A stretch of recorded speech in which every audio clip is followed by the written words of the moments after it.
번째 주제로 가도록 하겠습니다. 한우 먹고 닭발 내민 김경수. 지금 이제 어저께 우리는 이제 그 김경수에 대해서 많이 얘기를 했는데 아직까지도 이 민주당, 그다음에 주사파, 그다음에 친문들은 그 이 쇼크에서 벗어나지를 못하는 거예요. 그래갖고 최강욱이 같은 이 정말 이 사람이 국회의원이라는 게 전 참 치욕스럽습니다. 저도 국회에서 있었기 때문에 뭐라고 했냐. 김경수는 너무너무너무 멋진 친구다. 그리고 김경수가 지금 받은 이 피고인이라는 그런 자리는 훗날의 훈장이 될 것이다. 두고 봅시다. 훈장? 웃기는 소리 하지 말라고 하세요. 김경수는 부정선거에 말하자면 공동 종범입니다. 부정선거의 주범은 문재인이죠. 그렇기 때문에 문재인하고 김경수는 평생을 교도소에서 썩어야 됩니다. 그리고 그렇게 될 겁니다. 그리고 김경수의 죄는요, 이루 말할 수가 없어요. 자, 우리가 이걸 이제 보니까 김경수의 재판에서 이 닭갈비, 이게 굉장히 중요했죠. 닭갈비를 포장해가지고 이 보느라고 김경수가 한마디로 자, 한번 보겠습니다. 자, 닭갈비 때문에 김경수가 이제 말하자면은 이 증거를 막 내놨다 이러는데, 자, 보면은요, 빼박 증거가 1333건이나 있었다고 허익범 특검이 얘기를 했어요. 결국은 김경수는 닭갈비하고 닭갈비 이 식당 주인을 내세워서 닭갈비를 포장을 했다. 그래서 포장된 닭갈비를 먹느라고 7분에서 말하자면 23분까지 8시 7분에서 23분까지 시연을 한 이 드루킹의 킹크랩을 보지 못했다. 이렇게 얘기를 한 거예요. 그런데 허익범 특검이 오늘요 이 인터뷰를 했어요. 거기서 뭐라고 하냐면 닭갈비 크크크 이러더니 빼박 증거가 1333건이나 있었다. 그래서 허익범 특검은 유죄를 확신했다. 이렇게 얘기를 하는 겁니다. 그러니까 이 점은요.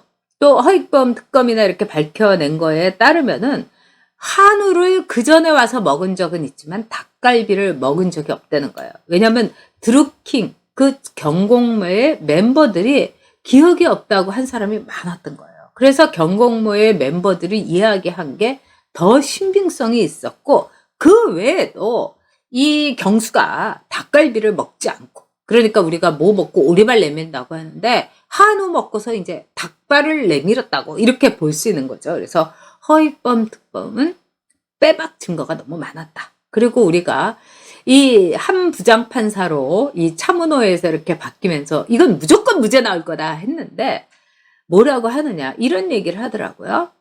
객관적으로 볼 때 이 얘기를 뭐 20몇 번을 그 부장판사가 주심이 얘기를 했다는 겁니다. 그렇기 때문에 너무나 빼박 증거가 있었다. 이렇게 보는 거예요. 그래서 김경수는 뭐 이제 대법원에서 혹시 쟤네들이 아주 무리수를 둬가지고 김경수를 다시 무죄로 만드는 거 아니냐 이렇게도 보는데 택도 없다 이렇게 볼 수가 있겠습니다. 정말. 자, 그러면은요 이 지금 친문들은 어떤 점을 얘기하느냐. 이재명은 무죄가 됐는데 왜 우리 경수가 네 자막 바꿔주시겠어요? 네, 우리 경수가 왜 유죄가 됐냐.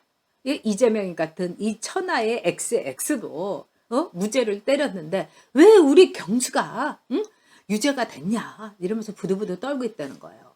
뭐 그것도 저는 이해는 갑니다. 사실 이재명이가 이 무죄가 된 거는 은수미가 무죄가 된 거는 말도 안 된다고 여러분하고 저하고 지난번에 막 분기 탱천했죠. 근데 아마도 제가 보기에는 역시 특검이라는 게 굉장히 중요하지 않나. 특검은 정말 이 독립된 수사로서 특검의 이름에 걸맞게 에이스 검사들이 막 파는 거죠. 그래서 검찰 수사처럼 뭐 그때 누가 끼어들고 뭐 지시받고 이런 게 없어요. 그러니까 딱 세상하고 단절을 하고 쫙 앞만 보고 가는 거죠. 그런 점에서 이번 특검 수사, 허익범 특검 수사팀 정말 우리가 엄지척을 해야 됩니다. 그래서 특검이 너무나 많이 밝혀놔서 제가 보기엔요. 만약에 은수미라든가 이재명도 특검했으면 날아갔습니다. 여러분. 그런 점에서 특검을 받아준 거에 대해서 지금 땅을 치고 막 이러고 있겠죠. 근데 뭐 2년 6개월 만에 말하자면은 이 특검이 됐으면은 이 특검 받아준 것도 이거 추미애 때 아닌가 싶습니다. 여러분 한번 제가 조사는 해봐야 되겠지만은 아마 추미애 때 맞습니다. 추미애가 이 당대표 때 특검을 받아줬어요. 정말 추미애 이뻐요. 네. 자, 그런데 왜 우리 경수가 이래서 친문들은 엄청난 지금 이제 패닉 상태에 있습니다. 그리고 요즘 이렇게 보면은 이런 거를 이렇게 생각을 할 수가 있죠. 오늘 여러분 또 하나 뉴스 나온 것 중에 기가 막힌 게 조국 딸집에 초인종을 누른 기자 2명에 대해서 경찰에서 기소 의견을 송치했어요. 지금 우리나라 경찰은요, 이 정권에 조그만이라도 이렇게 잘 보이고 또 정권에 대해서 이렇게 반대를 하면은 무조건 기소해 달라고 검찰로 넘겨요. 그럼 검찰에서는 뭐 이성윤이가 그냥 그대로 해갖고 기소로 그냥 그대로 가게 됩니다. 그래서 이 기자들 2명 너무 안 됐어요. 그리고 그러면 초인종 누른 게 다 그렇게 겁박이 되고 큰 일이 된다면은 여러분 생각해 보세요. 우리 택배할 때 초인종 누르고 이것도 겁박이 되는 거고요. 그 다음에 뭐 이렇게 집 소독한다고 하면서 초인종 누른 거 이것도 다 겁박이 되는 거예요. 이게 도대체 말이나 됩니까, 여러분? 그런 점에서 지금 굉장히 험한 상황 속에서도 이 특검이 이렇게 결과를 추론해냈다는 거 정말 박수 받을 일입니다. 그리고 너무나 또 이제 경수가 증거를 막 흘리고 다녔다 이런 거예요. 그래서 이 함상훈 이 판사도 어쩔 수가 없었다 이렇게 결론을 내리겠습니다. 자, 이제 그러면은 이 주사파, 이 친문들, 달좀들은, 깨문이들은 지금 패닉 상태 한 거예요. 그리고 문재인이 자체가 지금 굉장히 고민에 빠져 있을 겁니다. 그리고 문재인은요, 이재명이나 이낙연 절대로 밀지 않습니다. 자기의 앞으로의 앞날에 보장해 줄 수 있는 그 점에서는 경수가 제일 좋았는데 근데 너무 조국이는 우리 꾸기는 밀려고 해갖고 무리하게 법무부 장관까지 시킨 거죠. 그래서 대선 후보로 키우려고 했고 그런 조국을 대선 후보로 키우는데 하세요 하세요 하세요 했던 사람이 정숙이었어요. 정숙이하고 조국하고는 엄청나게 친하고요. 거기다가 이 경심이하고 정숙이하고도 친하고 부산에서 오랫동안 아주 친교를 맺어왔던 패밀리였던 거예요. 그래서 정숙이는 조국을 대통령을 시키려고 했었고요. 지금 문재인보다도 모든 인사권은 조국이 갖고 있는 거 아니겠습니까? 그 정숙이가 갖고 있는 거 아니겠습니까? 근데 이제 조국이 지금 저런 식으로 이 평판이 떨어지고 조국 좋다고 하는 거는 클리앙밖에 더 있겠어요? 요즘은 클베라고도 그러죠. 맞아요, 미지님. 김경수는 대통령감이 아니에요. 진영주님, 옵티라임도 특검 절대 안 받잖아요. 놀래서. 맞습니다. 진영주님 오늘 아주 촌철살인이에요. 맞아요. 네. 김동환님, 여웅님, 저도 주걱턱입니다. 이 주걱턱인 분들이 굉장히 마음이 좋다고 그래요. 약하고. 그래서 우리가 전두환 대통령 시절에 이 이순자 여사를 가지고 막 사람들이 놀리고 저도 그때는 싫어했는데 나중에 이제 이 전두환 대통령도 제가 이렇게 개인적으로 뵙고 그다음에 이제 제가 아는 분이 또 그 집안하고 가까워서 이러는데 굉장히 순수하고 어떤 점에서는 속에 있는 거 그대로 하는 게 뭐라고 할까?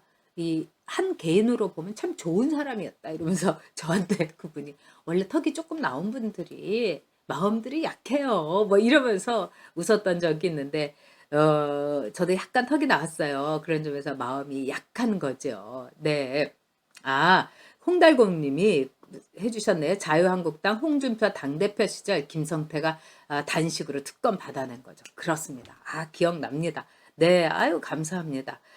벌써 이렇게 우리는 하도 엄청난 세상을 살다 보니까 조금만 전에 있어도 다 잊어버리고. 자, 그러면은요, 영남 후보를 앞으로 이제 찾는 쪽으로 문재인은 올인을 하고 있다. 이겁니다. 그럼 영남 후보가 누가 되겠느냐?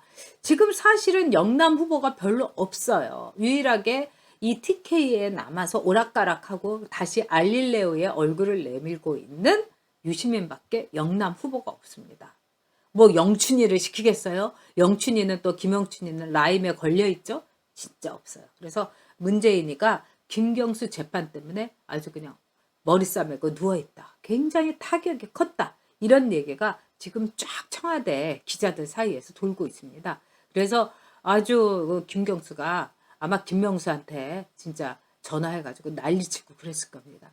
경수라는 카드가 저 사람들에게 굉장히 중요했던 거죠. 그리고 청와대에 홍보 비서관하고 그랬던 정혜승이라든가 이런 애들이 경수 대통령 만들기 프로젝트에 이미 투입이 돼가지고 뭐 메가 스마트 시티라는 등 이런 거 갖고 대권 브랜드, 이 기치, 프레이즈 이런 거를 막 만들었던 거예요. 근데 이제는 낙동강 오리알이 된 거죠. 정말 기쁜 일입니다, 여러분. 그렇죠. 김성태 전 의원님, 저는 사실 개인적으로 이렇게 김성태 의원에 대해서 약간 이렇게 사시 비슷하게 계속 봤었어요. 왜 그러냐?